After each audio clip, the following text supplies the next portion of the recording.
going to investigate this cattle trough here. I found a few of these up and over the hills. Now bovine has been drinking from it.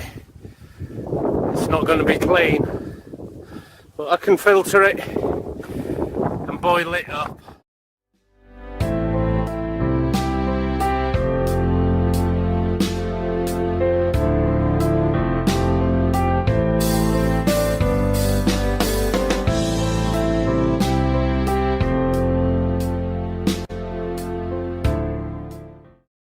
PCB 25, I've had to put on defence pack there.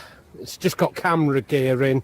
Usually that wouldn't be there. The tent right at the bottom there. Had to cross countless electric fences.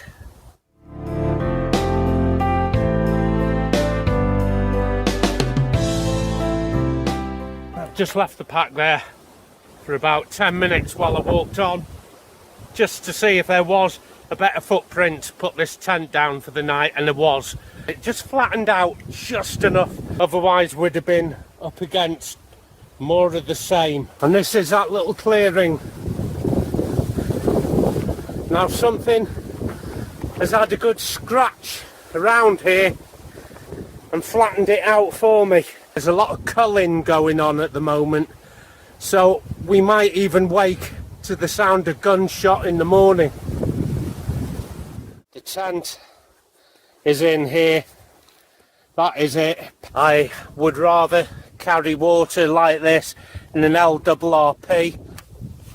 My survival bivvy, which I'm using as a footprint, because I'm on my own, I have to have something of colour.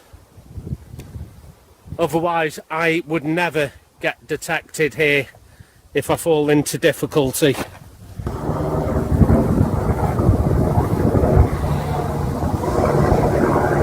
The Mora is on the bottom here.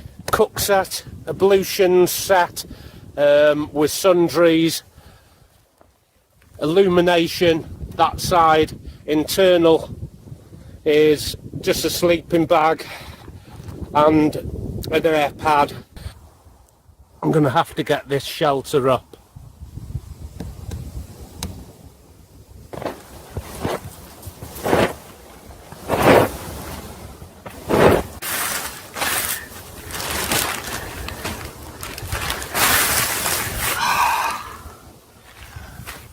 Right, if I put my footprint down like this, it allows me to run my fingers only over the area where I'm going to be sleeping.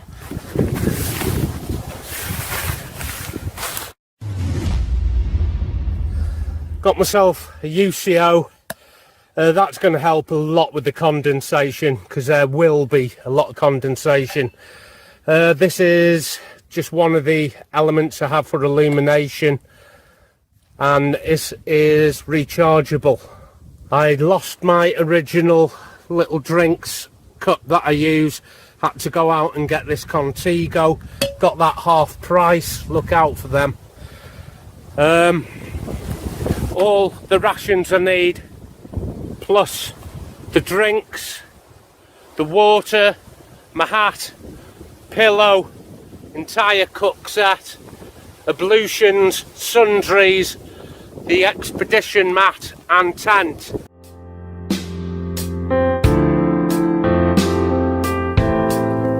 Okay, I'm going to put the tent up. I'm going to put the foot end into the wind as much as I can. This is the only flat bit of ground I've got, remember, so I'm limited. I'm not going to rush putting this up. I've got a couple of hours of daylight left yet. The ground is harder than I thought. I'm going to need something to knock these tent stakes in with. So let's see my erection. It's more like a bivvy tent. I can sit up in it, but you've always got to ask yourself when you're buying a tent what your requirements really are. How much of your day really consists of sitting up? For me, it's not a lot. I've pitched into the wind as much as I could, but I have bought the extra pegs and they are all pegged out. It does seem to condensate purely because it is only single skin. It's a nice stealthy colour, this.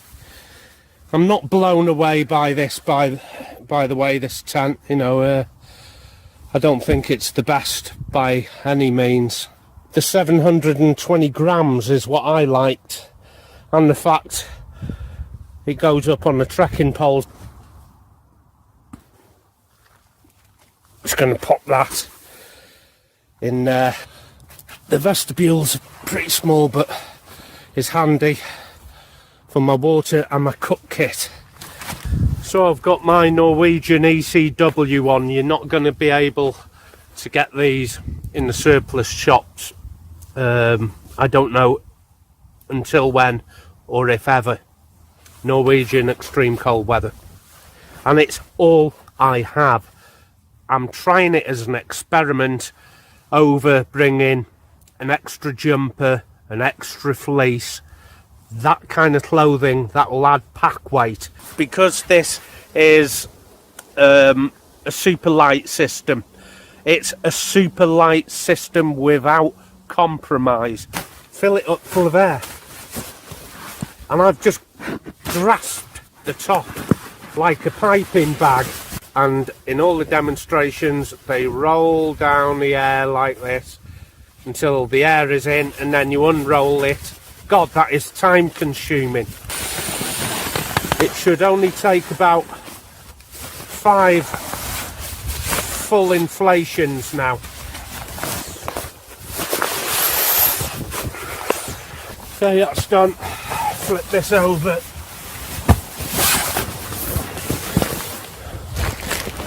Dig out the actual... Oh, I've got to get a hat on. Freezing. Yep, it is pretty cold. Another lightweight thing, I didn't even know I'd put this in, is my silk nightie. It's not a silk nightie, it's a sleeping bag liner silk. I got the brew set out, and when I did the dehydrated meal episode, people were wondering what it'd be like if I did the cold soak for longer. I only gave it 20 minutes last time and it hadn't had time to soak properly. So I bought an extra breakfast of the dehydrated meal, and I'm going to just cover the contents with cold water, and I'm going to leave it all night, and then I'll see tomorrow morning if it's softened up completely, because some of the bits hadn't softened up last time. This lightweight kit is so lightweight I didn't even bring a bag of Haribo's. When I close up this outer vestibule, obviously the rescue orange will totally disappear.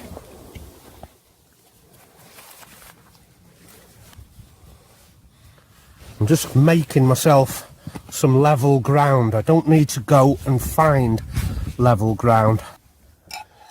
No, that's not level yet.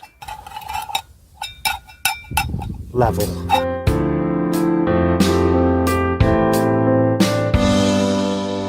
A flask of coffee.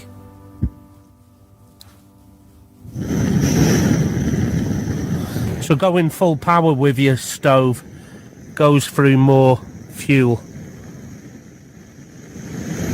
But I just want it to burn efficiently. I'm going to empty the contents of this all-day breakfast that I've dehydrated. I'm going to put the contents into this, which is watertight. It's better than a Ziploc bag. Also silver lined as well. See how my coffee's getting on. Bubbling away quite nice. The wind's getting up. It'll be a good test of this silly little tent. I wished I'd got the Vango. It would have doubled the weight though. Whether I'll keep this tent or not remains to be seen. I have sealed it all It cost me 13 quid just to waterproof it. See how much water this takes. I have all kinds of sterilisation. I have the army rations Oasis tabs. 1 for clean water, 2 if you're going to get it from a dubious source. Now these are baby sterilising tablets. Now just quarter of 1 tablet will sterilise this 2-quart bottle here. Squish this up. See what that's like in the morning. So I'm going to pour myself that nice hot brew. UCO's on. This will help with the condensation. Thing is, I only have half a candle left, which is about 4.5 hours. I've got my coat over my legs as well.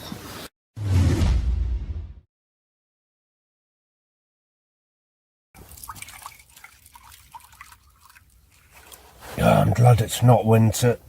I'll tell you why in a minute.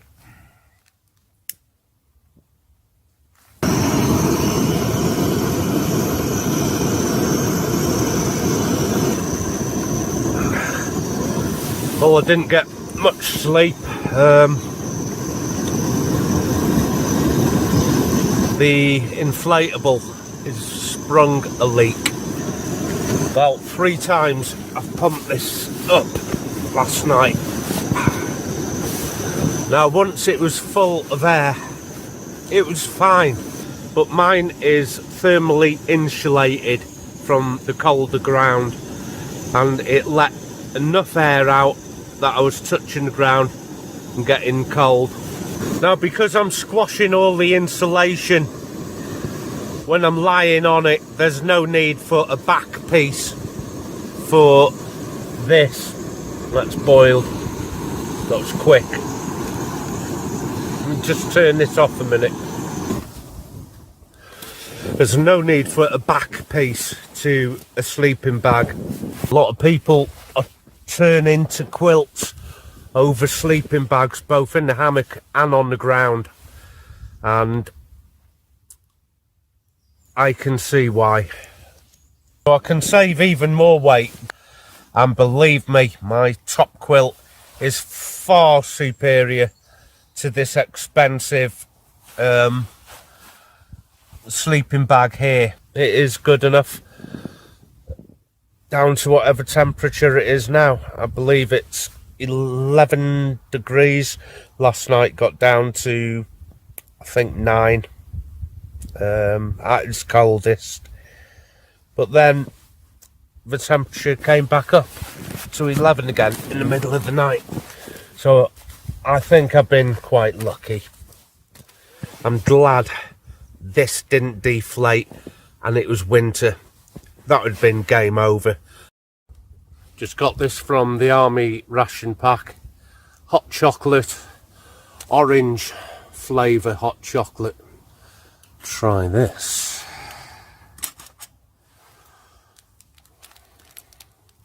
I think I'd have been a lot more comfortable in my top quilt than the sleeping bag.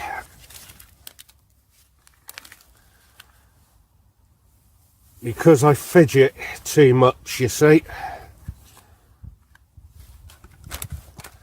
And what that means is, if I've been lying on my back and I turn to my side, where I've been lying has been compressed. If I use top quilt, no matter how much I turn, I'm not actually lying on the sleeping bag or quilt itself. Let's put my coat on. Oh, it's better. So I did say I was going to use my coat in conjunction with the sleeping system. With down, it didn't work. I tried it inside the sleeping bag, draping my coat over. Never wear it, you'll just sweat. Yeah, so I just draped it over my sleeping bag and it worked and then stopped.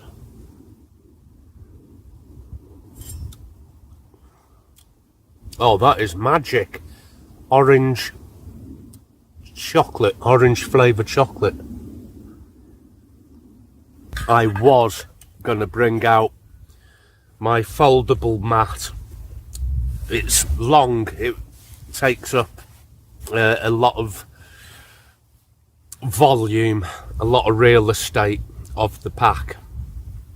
But I've got no issues with it deflating, and I just don't know how low a temperature I can take that on its own. That's why I was so surprised with goose down insulation. I was feeling cold spots, and that's because it was deflating. A standalone unit that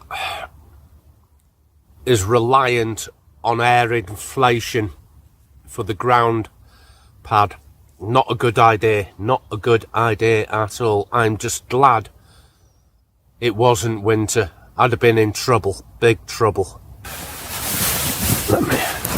I'm gonna have to air my sleeping bag here. The outer shell is damp. I was gonna bring a bivvy bag, a very light pocket weight bivvy bag for this. I think that wouldn't have worked. It's just not breathable enough. The condensation issue wasn't bad because it hasn't rained, and if we look up above here, I have got some canopy here, you see, so I knew I'd have some extra rain protection. This is no-seam mesh all here, and the same on the back here where the head is. All this is, it's all dry, it's warm to the touch. Move to this fabric here, it is cold to the touch, but at least dry, at least dry. The way to stay warm in a down sleeping bag, mine's just hanging up on a tree, is actually to get in it with nothing on. I did start off with my t-shirt and I thought it's a bit chilly, it's a bit chilly, and that's just when it started raining.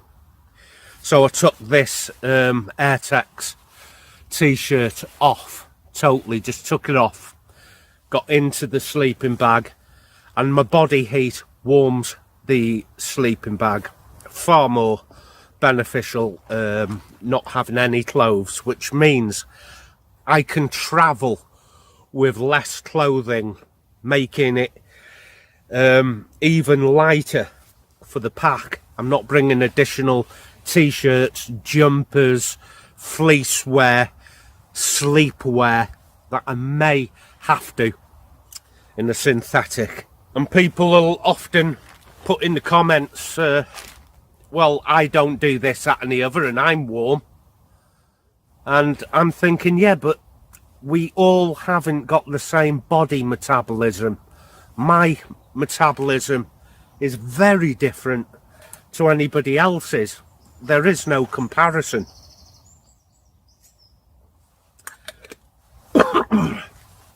So when a cold sleeper tells you that something's warm, that would be the advice I'd go for. As where a lot of people on YouTube will tell you their kit is warm and they stayed warm all night, so forth.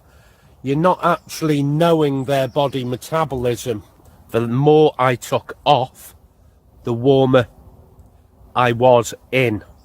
The moment of truth is the breakfast. It's had, let's see, at least 10 hours of cold pre-soak, oil in the bag breakfast now.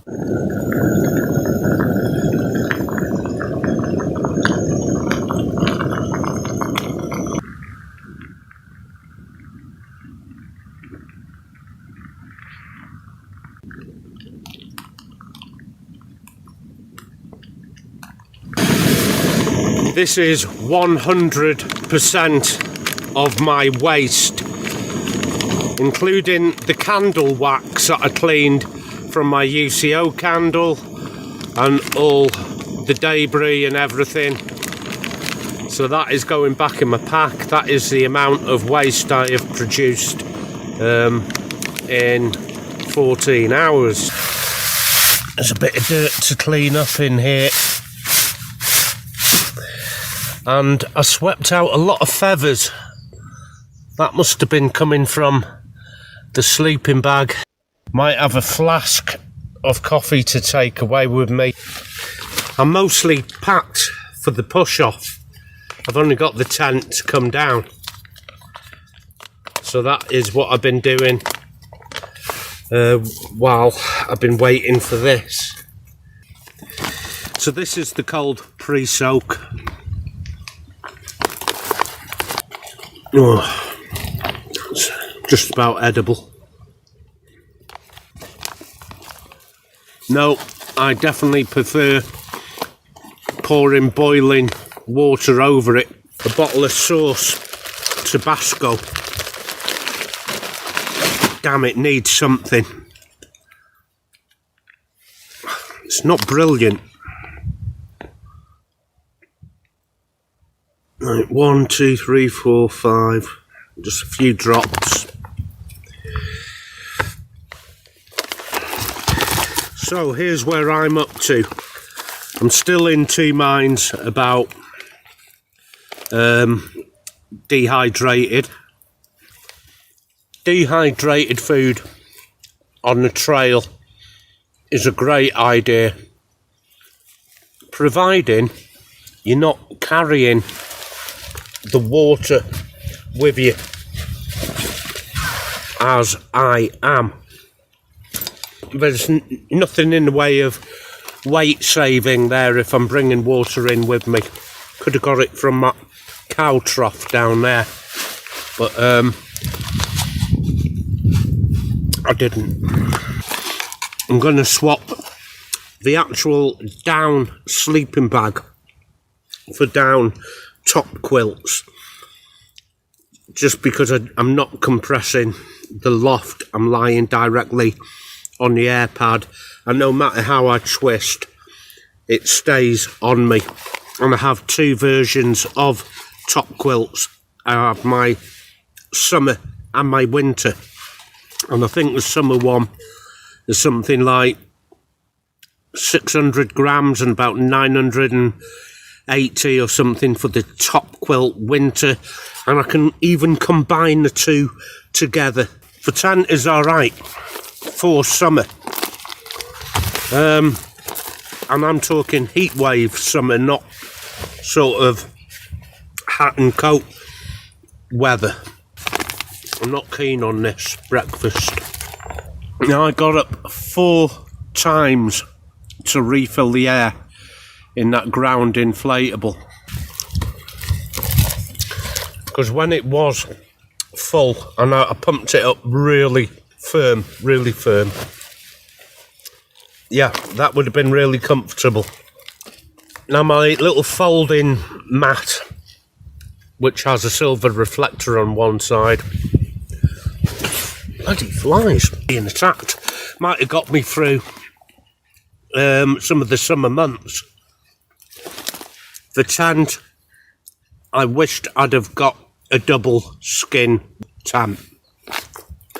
I usually am quite impressed with the Van Gogh tents, really, for a similar price as this single skin DD. So I could take this from 700 grams of tent here up to about almost 2 kilos. So now my lightweight pack isn't so light, but it's drier and warmer. So it's up to you whether you'll put in the consideration on your base weight, or, as I'm doing, a comfortable base weight. So I had a base weight of 5.8 kilos with a tent, and 4.1 kilos with a summer hammock setup. Now I'm quite happy with that as a starting point. I could leave it there. I'm gonna sneeze, hang on.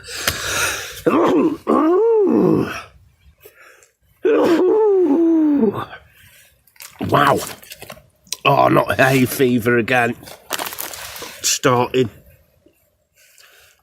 Oh, what an age to be getting that. I've never had it all my life and now I have. Yeah, so as a base weight, I'm starting off very low. And now I can decide for myself whether I want to put in another kilo of tent. I found more loose stitching on the inside. Oh, Tabasco hot. Now I had a DD travel hammock years and years and years ago and it was adequate enough. So I thought, I've had DD before, I'll buy the DD bivvy tent, or tarp tent they're calling it. It's really a bivvy tent. And the quality from what I am used to with DD is far inferior from how it was 5 years ago.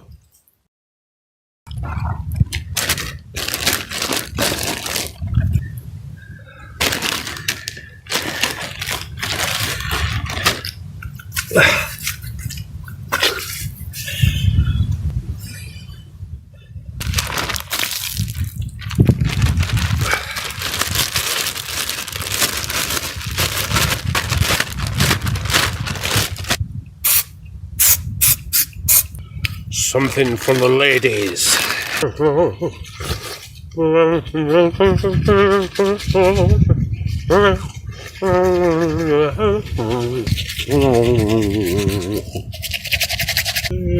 God, now I'm tired. Okay, I've learned a lot. I really have. Really have. Oh. Yeah, nothing like a morning coffee. The single skin tent, or the Wendy house as I call it, yeah, it is lightweight. And I can seal myself in. It's comfortable enough. It's comfortable enough. I personally am just so used over the years of having twin-walled tents. I'm going to stick with that.